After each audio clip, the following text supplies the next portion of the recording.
Jadi aneh ya, Allah yang gaib disembah terus, dipuji-puji, tapi Allah yang nyata dihina dan dinistakan.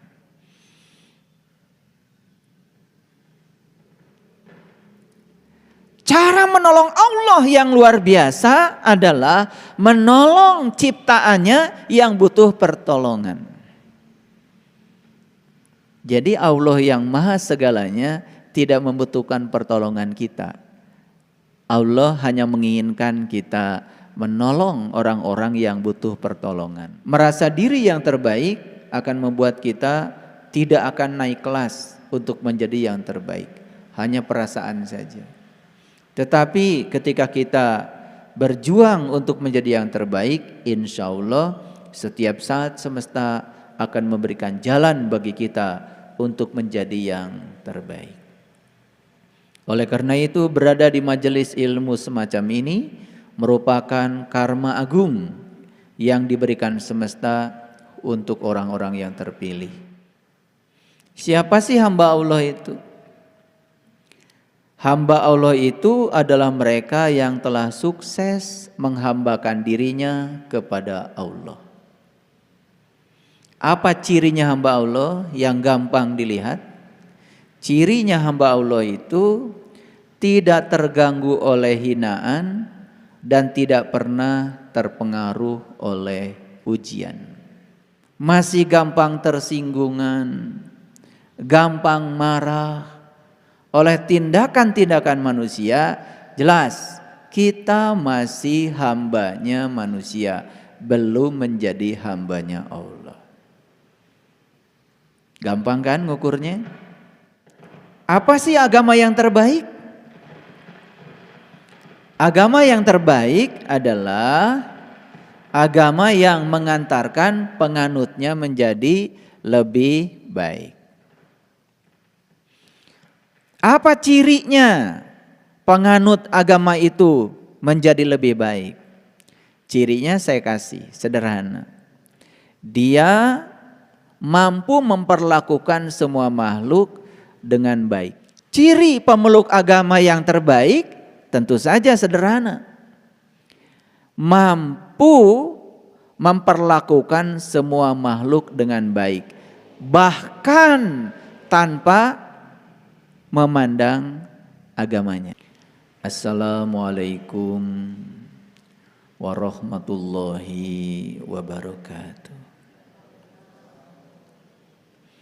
Alhamdulillahillazi binuri jamalihi adha'a qulubal arifin wa bihaibati jalalihi akhraqa fu'adal asyikin wa ammara siral wasilin. Asyhadu an la ilaha illallah wahdahu la syarikalah rabbul alamin. Wa asyhadu anna Muhammadan abduhu wa rasuluh asrafal anbiya'i wal mursalin. Sayyidina Muhammadin wa ala alihi wa sahbihi ajmain. Subhanaka la ilma lana illa ma 'allamtana. Innaka antal alimul hakim. Subhanakallahumma rabbana wa bihamdika asyhadu an la ilaha illa anta astaghfiruka wa atubu ilaik. Astaghfirullahaladzim, astaghfirullahaladzim, astaghfirullahaladzim. Allazi la ilaha illa huwal hayyul qayyum wa atubu ilaih min jami'il ma'asi wa dzunub la haula wa la quwata illa billahil aliyil azim. Memiliki pikiran yang jernih tentu saja sangat berkontribusi untuk memiliki perkataan yang jernih. Sangat berkontribusi untuk memiliki tindakan yang jernih. Pikiran itu adalah pelopor. Pikiran itu adalah awal dari segalanya. Pikiran itu adalah pencipta segala hal. Siapapun yang memiliki pikiran yang jernih, kata-kata yang jernih, tindakan yang jernih, maka kebaikan semesta yang akan datang kepada dirinya itu seperti bayangan yang tidak akan pernah berpisah dari tubuh. Itu sebuah kepastian. Sebaliknya, mereka yang memiliki pikiran yang keruh, bisa jadi pikiran keruh itulah bibit lahirnya kata-kata dan tindakan yang keruh. Kekeruhan pikiran yang telah melahirkan perkataan dan perbuatan yang keruh tentu saja akan menimbulkan kekeruhan bagi semesta ini. Kepastian penderitaan yang akan datang kepada orang yang memiliki pikiran yang keruh itu seperti roda delman mengikuti kuda yang menariknya. Kemanapun dia pergi, pasti akan mengikutinya. Itulah kepastian dari semesta. Oleh karena itu, beruntunglah orang-orang yang sudah memiliki pikiran yang jernih. Dan pikiran yang jernih dilahirkan oleh jiwa yang suci. Maka Quran memberikan apresiasi, beruntunglah mereka yang berhasil menyucikan jiwanya. Dan merugilah mereka yang gagal untuk menyucikan jiwanya. Yang berhasil menyucikan jiwanya pasti akibatnya menjadi bahagia. Yang gagal menyucikan jiwanya, akibat yang pasti adalah dia akan menderita. Oleh karena itu, kita beruntung sekali mendapatkan kesadaran untuk selalu menjadi yang terbaik untuk jiwa kita. Tetapi tidak merasa diri setiap saat menjadi yang terbaik. Merasa diri yang terbaik akan membuat kita tidak akan naik kelas untuk menjadi yang terbaik. Hanya perasaan saja. Tetapi ketika kita berjuang untuk menjadi yang terbaik, insya Allah setiap saat semesta akan memberikan jalan bagi kita untuk menjadi yang terbaik.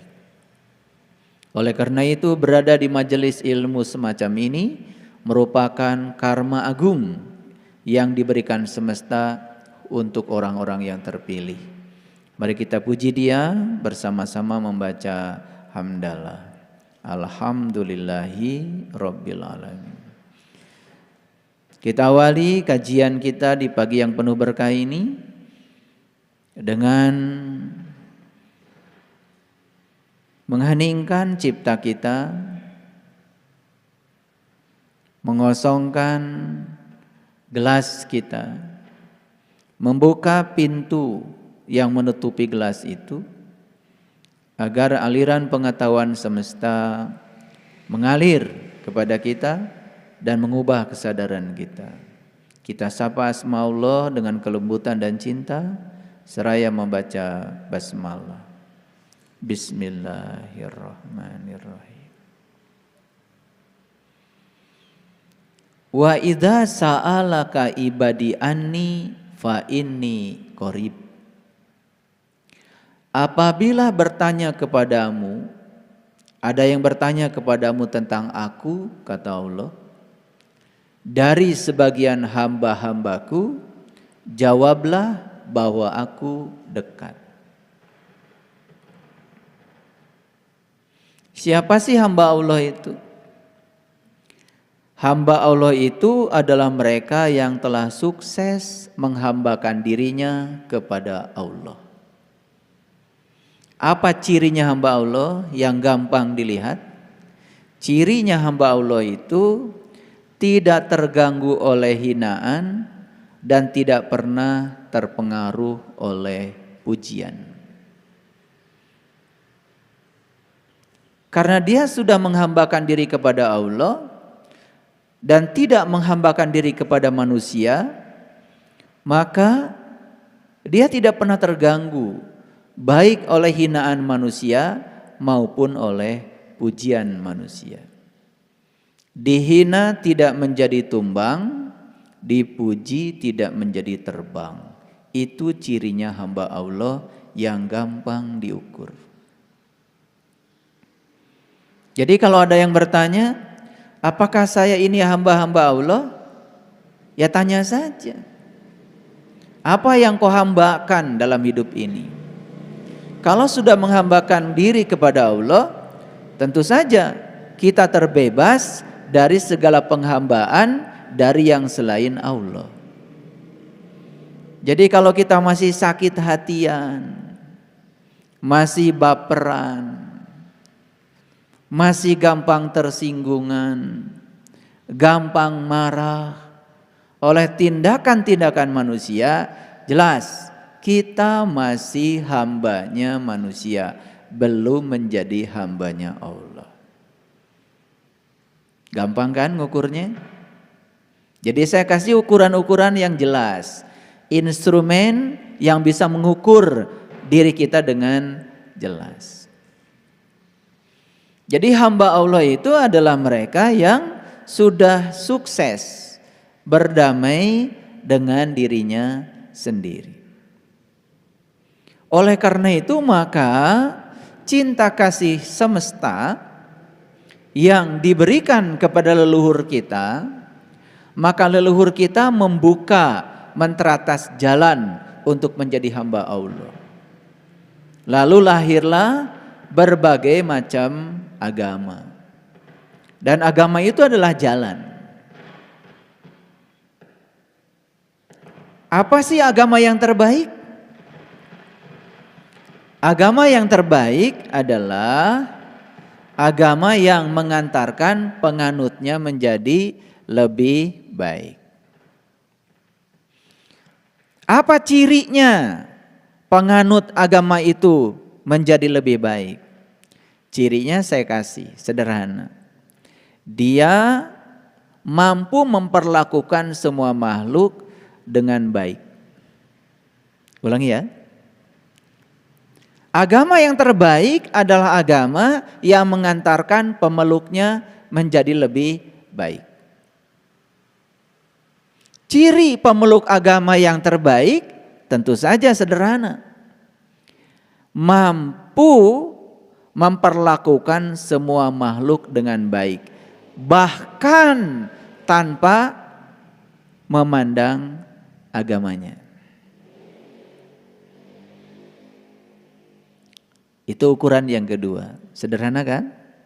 Nah, jadi hari ini di awal pertemuan ini saya akan memberikan ukuran-ukuran, instrumen untuk mengukur. Jadi kalau tadi ukuran yang pertama, saya ini hamba Allah atau bukan? Ukur. Kalau kita masih terganggu oleh hinaan dan pujian manusia, berarti belum menjadi hamba Allah.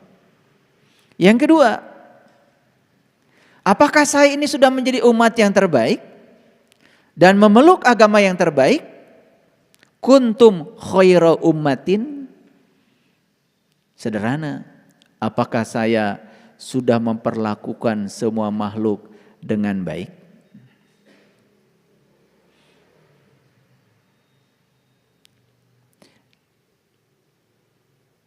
Ketika seseorang itu sudah menyelami jalan terbaik lewat agama yang dianutnya, maka dia akan mendapatkan berkah ilmu. Berkah ilmu yang akan mengantarkan seseorang mencapai kesadaran.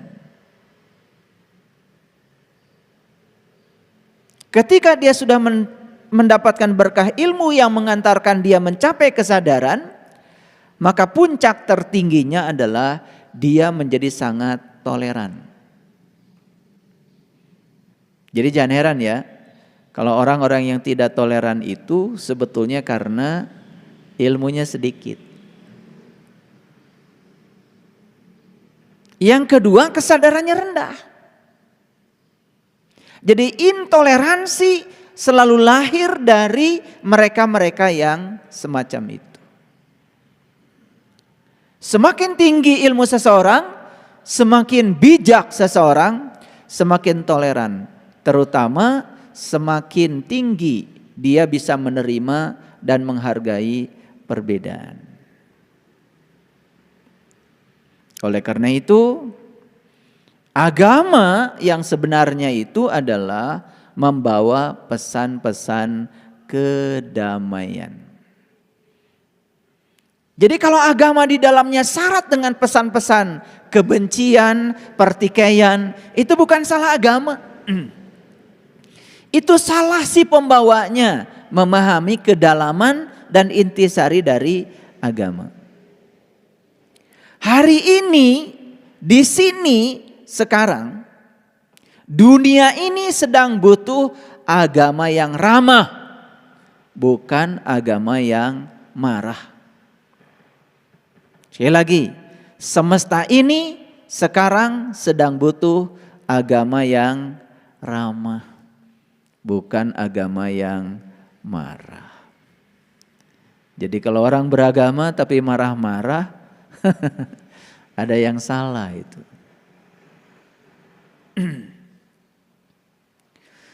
Prinsip kemanusiaan yang paling universal, yang tidak bisa ditolak oleh kita adalah perbedaan. Prinsip kemanusiaan universal yang tidak bisa ditolak oleh kita adalah perbedaan. Dan yang menciptakan perbedaan itu adalah pemilik semesta itu sendiri. Makanya diciptakanlah perbedaan itu lita'arofu, untuk saling mengarifi, untuk saling menghormati, untuk saling mengenal. Makanya begitu kita tidak mengenal, maka kita akan terjebak pada keinginan untuk mempersamakan semua yang berbeda. Disitulah akan timbul yang namanya pertikaian. Pertikaian terkecil yang akan terjadi tentu saja di rumah. Makanya Rasulullah mengatakan nikah itu setengah agama. Karena nikah itulah latihan dasar untuk bisa menghargai prinsip kemanusiaan yang universal yang bernama perbedaan. Makanya suami istri disebutnya juga pasangan. Pasangan jelas kiri kanan, pasangan jelas berbeda.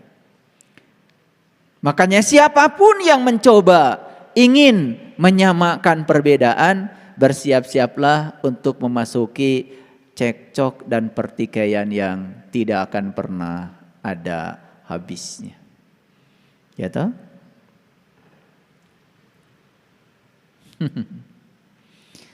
Jadi oleh karena itu ya, cara memuliakan Allah yang paling tinggi nilainya adalah memuliakan ciptaannya. Jadi aneh ya, Allah yang gaib disembah terus, dipuji-puji, tapi Allah yang nyata dihina dan dinistakan.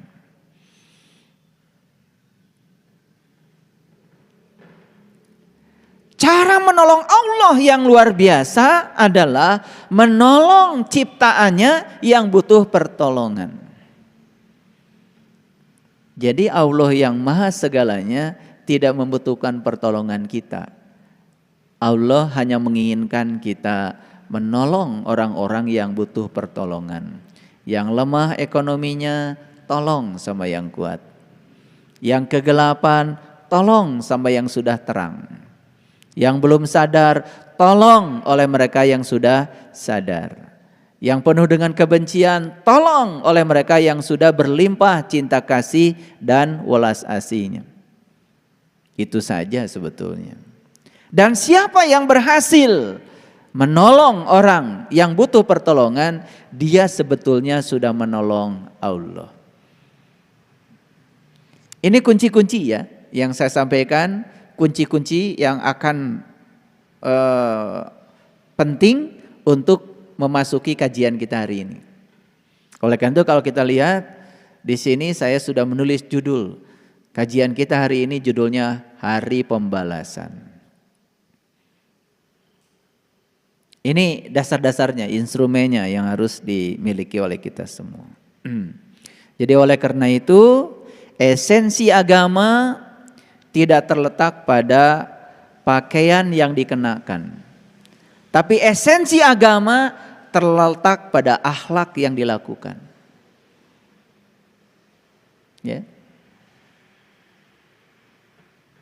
Awas jangan terjebak ya. Karena terkadang kita terlalu sibuk ngurusi pakaian. Apalagi mau lebaran, pakaian apa yang cocok buat silaturahim?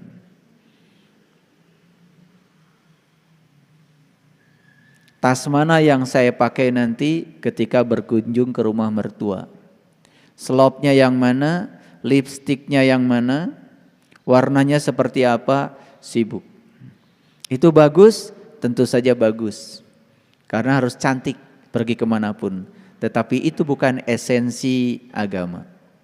Esensi agama bukan terletak pada pakaian yang dikenakan, tetapi esensi agama terletak pada akhlak yang dilakukan.